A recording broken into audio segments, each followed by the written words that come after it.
Welcome, my fellow Zambians, to the 13th episode of In Dialogue with My President. For 12 weeks, we have walked toward an election. On Thursday, 13th August 2026, we arrived. The ballots have been cast. And ever since, the country has been waiting and holding its breath. So tonight, I speak not only to our president, I speak also to the man who in this election is seen as the strongest challenger. I also speak to every one of us who is waiting. Tonight, I ask the question, what if this is the moment the top two contenders were born for?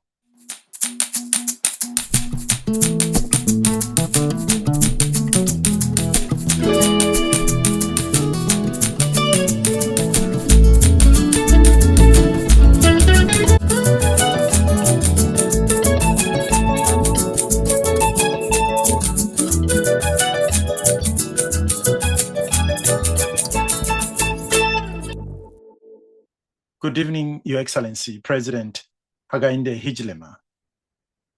And good evening for the first time in this dialogue to Mr. Brian Mundubile, who has carried the hopes of many Zambians in this contest. I greet you both with equal respect as two sons of this country. And good evening, my fellow Zambians, in whatever mood this week, this moment has left you. My fellow Zambians, on Thursday, 13th of August, we voted. Over 8 million of our citizens were registered. They were registered at 13,529 polling stations across 226 constituencies. Our people queued in the court before sunrise. Whatever else is said about these days, let it be said first that Zambians turned out and stood and voted. Since then, we have been waiting. The count has taken longer than many of us expected. There have been disputes about how results should be transmitted, how results should be verified and announced, and about how quickly. There have been claims made before the commission had spoken, appeals for patience and appeals for haste. And there has been violence, sporadic rather than general, but real violence. Polling staff were attacked, ballots interfered with, and a polling agent was killed. Yes, a polling agent, a Zambian who volunteered to sit in a hall all day so that the rest of us could be sure that the count was honest. That death has diminished all of us. I am not the Electoral Commission, and I'm not the courts. It is not for me to say who has won, who will win. That belongs to the institutions the law has built, working in the open and on the evidence, and we must let them finish. What belongs to you and I is a different question, and it is the only one I wish to ask tonight. How shall we hold ourselves while that work is done?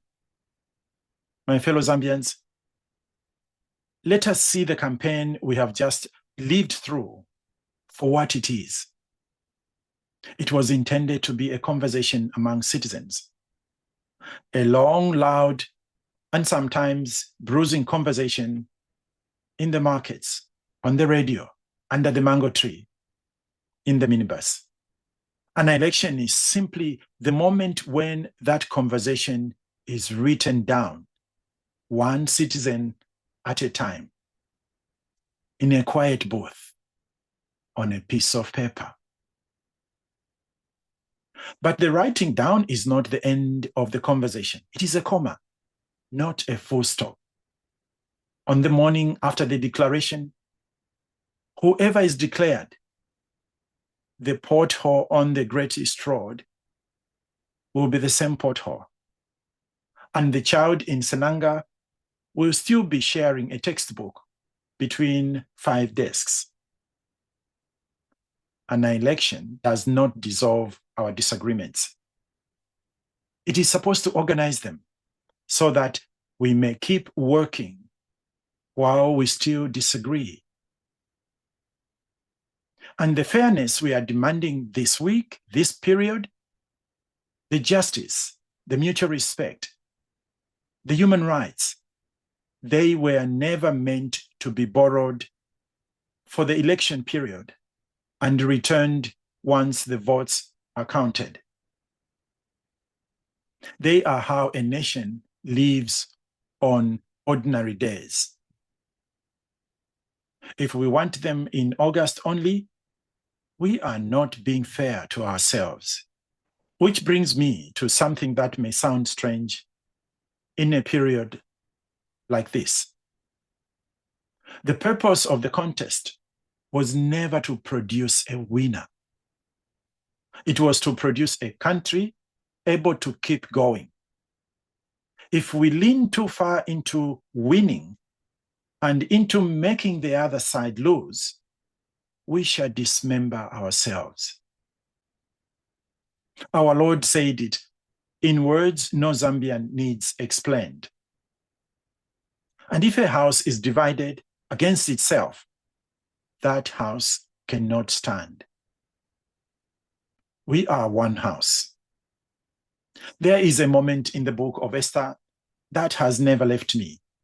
A young woman finds herself unexpectedly close to power at the very hour her people faced destruction. She did not ask for the crisis. Her uncle, Mordecai, sends her a message that has echoed down the centuries. It said, "Yet who knows whether you have come to the kingdom for such a time as this?" Mr. President, Mr. Mundubile, I put that question to you both tonight. I put it to you with all the affection a citizen can carry. Neither of you chose this moment. But here you are, the two men whose words during this time will be heard in every compound in our country. And it may just be that this is the moment you were born for. A crisis is not only a danger. It is the hour at which a leader's character stops being a claim and becomes a fact. Everything either of you said about yourselves these 3 months of campaigning was a promise. What you do now, in this moment, is evidence. I am not asking either of you to abandon your case. If there are complaints, bring them fully to the institutions the law provides and let them be tested in daylight. That is not weakness. That is the rule of law, doing exactly what it exists to do. What I am asking is something else. I am asking that neither of you allow your case to be carried by a young man with a stone in his hand or a military officer with a gun in his hand who has been told His future depends on frightening his neighbor. That young man is not your supporter. That military man should not be partisan. That young man is your responsibility. That military officer protects us as citizens from external forces. We are not a nation without a record when it comes to elections. In 1991, Kenneth Kaunda lost the election he had called and accepted the verdict. In 2011, Rupia Banda conceded to Michael Sata. In 2021, Edgar Lungu stood before this country. He said he would comply with the Constitution and congratulated the man who had defeated him. 3 times, we have shown this continent how the thing is done, which is why we are counted among the more peaceful nations on earth. Mr. President, your own words that you said on 24th August 2021 at Hero Stadium are still standing. They are words I have quoted before in my conversations. You said, "We will truly be your servants, and you, the people, our masters." You also said, "This victory is not mine, but for all the citizens of our great country." And in a line the country still repeats, you said, Mr. President, "We will focus on inclusion and not exclusion, unity and not division, gathering and not scattering." Those were not campaign lines. They were seeds. And seeds prove themselves not in the time of planting, but in the time of storm. What we are going through now is the storm. And everything you said that day is available to you again in this moment, not as a memory, but as an instrument. Mr. Mundubile, you have used similar words on your campaign trail. Any leader in this country may pick them up and make them his own. And Zambia will remember which of its leaders reached for these words when reaching was hardest. Through all the dialogues, I have kept returning to one sentence. The Sea of Tiberias, after the resurrection, breakfast on the shore. The risen Lord returning to Simon Peter and asking him 3 times, "Do you love me?" And giving him 3 times a heavy responsibility. Feed my lambs, tend my sheep, feed my sheep. The lambs, as we know, are the smallest and the most easily lost. Tonight, the flock is anxious. Tonight, the lambs are the family in Chawama who did not sleep last night. The market woman who did not open her store because she feared what the street might hold. The mother of that polling agent. To feed them this week is not to feed them with Nshima. It is to feed them with calm and with the assurance that the law is awake, that justice, fairness, and honesty will prevail. Not what the Lord did not ask Peter. He did not ask whether Peter had won the topmost job among the disciples. He asked whether Peter loved. Then he gave him people to look after. That is the whole of leadership in 3 sentences on a beach. before breakfast. I must also say this is not a message for two men only, Mr. President and Mr. Mundubile. If this episode were an appeal to two men alone, it would be a small thing and it would fail. Leadership in this country is not held in State House. It is spread across the whole land to our chiefs and chieftainesses, whose word reaches homes no political party can enter. Speak it in this period of time. To our church leaders, who signed the National Peace Pledge on 31st July, keep speaking. To civil society leaders, to the women's movement, to our journalists, your task is the hardest of all. And this task is to insist on the facts, whichever side they favor. What a party official says to 10 people tonight will be repeated by 1,000 tomorrow. The message you forward on your telephone without checking it is not a small act. In a time like this, a rumor is not a rumor. It is a spark. And we are all standing in dry grass. So before you press send, ask yourself one question. Do I know that this is true? If the answer is no, you are holding a match. And now to the young people of Zambia. Over 4 million of our registered voters are between 18 and 35 years of age. The middle age of this country is about 18 years, which is to say, Zambia is already a young person's country, and the rest of us are simply looking after it until they are ready.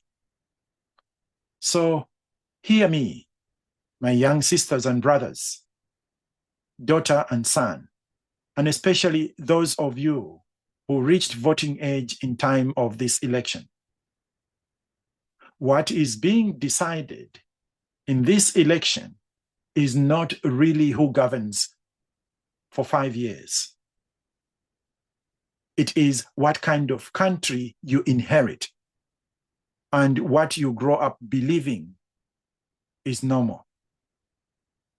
If this week ends in restraint, you will believe that Zambians settle their differences with argument and with law, and you will hand that belief to your children.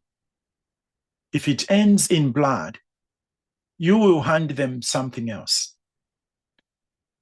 Your energy is the greatest asset this nation owns, but energy is only ever a tool. The same strength that lifts a roof beam can bring a house down. I know some of you are being approached in this period and offered a little money or a little status or the thrill of being told that you matter in exchange for making other Zambians afraid. Please hear an older citizen who loves you. That transaction is a trap. The men who ask it of you will sleep in their own beds tonight. You are the one who will be in the cell or in the mortuary or carrying the memory for many years. In the most recent Afrobarometer study of our country, 85 in every 100 Zambians prefer democracy to any other way of being governed. You are not the exception here. You are the mainstream. So here is what one citizen would ask of all of us. Let the Electoral Commission count fully and openly and show it's working station by station, so that any claim can be checked by anyone who wishes to check it. Sincerity, honesty, and transparency are not favors granted to a suspicious public. They are what makes a result feel like a result. Let any candidate with a grievance take it to the courts, and let the courts be swift and fearless in handling such cases. And let every leader who speaks in these moments speak as though the mother of that polling agent who was killed were in the front row, because in a sense, she is. Mr. President, Mr. Mundubile, one request of you both, and then I shall stop. Meet, not on a platform, not with cameras. Sit in one room, the two of you, before the declaration or soon after it, and speak to each other as Zambians. Whatever passes between the two of you there, the photograph of the two of you walking out together will do more for this country than every speech either of you has made this year. It would cost you nothing but your pride. And pride is the cheapest thing either of you owns, particularly at this point in time. The prophet Isaiah wrote of a God who comes to give them beauty for ashes, the oil of joy for mourning. We have made a small heap of ashes during this election period. Ashes are what a fire leaves behind. But ashes are also what the farmer spreads on a field before planting. What we have burnt can still feed what we grow, but we have to choose to do so. Handled well, a crisis is not a curse laid on a nation. It is a gift handed to it in rough packaging. However, to turn ashes into something fertile requires openness of heart and utter sincerity, the courage to speak truth. We are stronger together. Our differences were never the problem. They are the instrument by which we see the whole field, because you see from where you stand what I cannot see. A rope is stronger than a thread only because the threads consented to be twisted together. So let us put down our egos, stretch out our hands, and make the rope longer. Let us do unto one another what we would have done unto us in the counting hall, on the street, and on our telephones as we send those messages.